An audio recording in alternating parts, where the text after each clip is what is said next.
Dhe e fundit është ratifikimi i marrëveshjes me Francën në lidhje me themelimin dhe ushtrimin e aktivitetit të Agjencisë Franceze të Zhvillimit. Dhe me këtë marrëveshje përfundojnë problemet që kishim sot në rend ditës. Nuk kemi mbaruar në... Ka ngel në një deputet pa votuar? Ka deputet që s'kan votuar? Ta depozitojnë fletën e votimit. Se mbyllët çështjet, para se të jap rezultatin e votimit çështjet që kishim sot, siç u thash në fillim të saksës, është kërkuar që të kalojmë me procedurë të përshpejtuar projekt ligji për ratifikimin e marrëveshjes së përbashkët të prokurimit ndërmjet Republikës së Shqipërisë, Komisionit Evropian dhe vendeve anëtare të Bashkimit Evropian, të prokuruar kundër masave mjekësore, për prokurimet kundër masave mjekësore. Thashë që Komisioni për dhënien e mendimit do të jetë Komisioni Çështjeve Ligjore, Komisioni Politikës Jashtme dhe Komisioni për Shëndetësinë, kurse Komisioni Përgjegjës do të jetë ai Ekonomi Financës. Kush është dakord me kartona, i lutem? Dakord, kundra ka? Nuk ka të bëj me përputhshmërinë e legjislacionit fare. Nuk ka. Megjithatë, dakord, kaloj dhe te komisioneri, të kaloj dhe tek projekt vendimit dhe te komisioni i integrimit. Po vetëm të mbaroj para datës 27, lutem. Që në datën 27 në drekat mlitet Komisioni Ekonomisë, miratohet. Për sa minuta, duar minuta? Kurdo? Edhe 2 minuta, po t'jetë 2 minuta, dakord. Urdo, zonjë, urdo.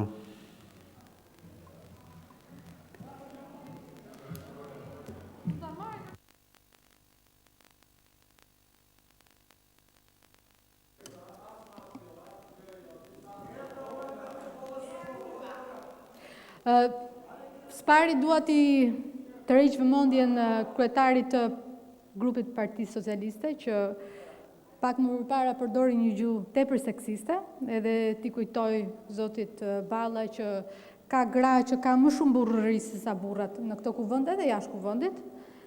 Dhe për këtë t'jesh i qartë dhe doja që kjo të reflektohesh edhe në proces verbalin e kësaj seance. E kuptoj që të humb qetësia ndonjëherë, por t'jesh i sigurt për këtë fakt, sepse është fakt.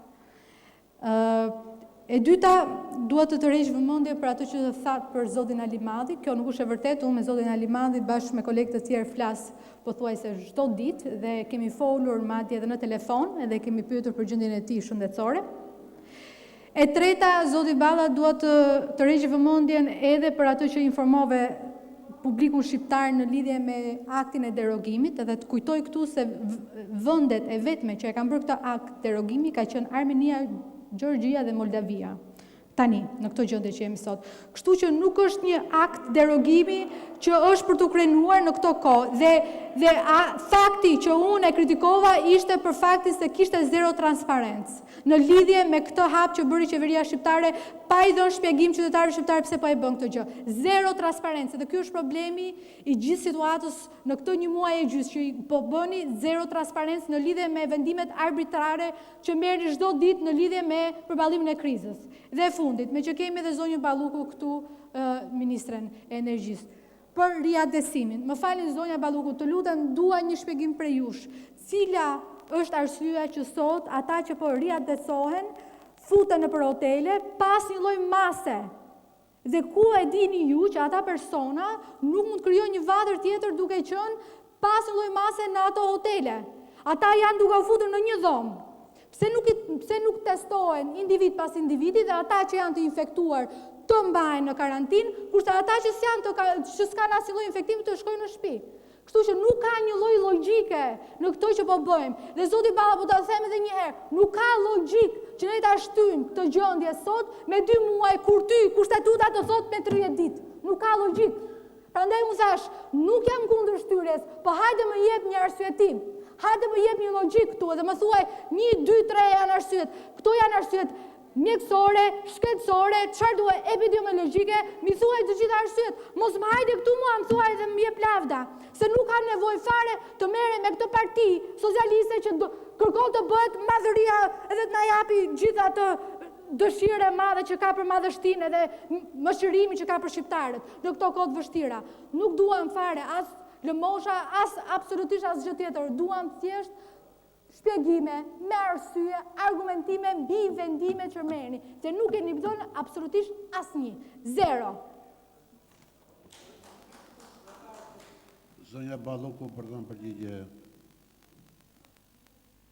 Zonja Balloku.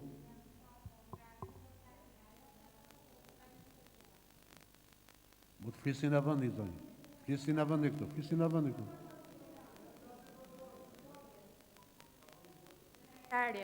Në qoftë se kërkoni logjik në këtë situatë, kam përshtypjen që jeni i vetmi personi pasqaruar akoma, pasi kjo është një situatë që asnjë nga ne nuk e konsideron të logjikshme.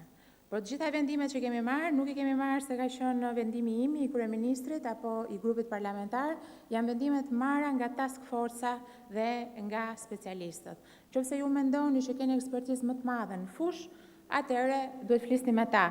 Megjithatë, pse janë vendosur hotelet dhe si kontrollohen hotelet? Askush nuk mund shkoj në shtëpi zonja Hajdari pikërisht sepse shtëpit nuk mund t'i kontrollojmë të gjitha. Edhe ata që deklarojnë që jetojnë vetëm, imagjinoni gjithë forcat e policisë, të cilat duhet të shkojnë, unë nuk të ndërpreva, Rudina, e dashur, më le ta them dhe unë.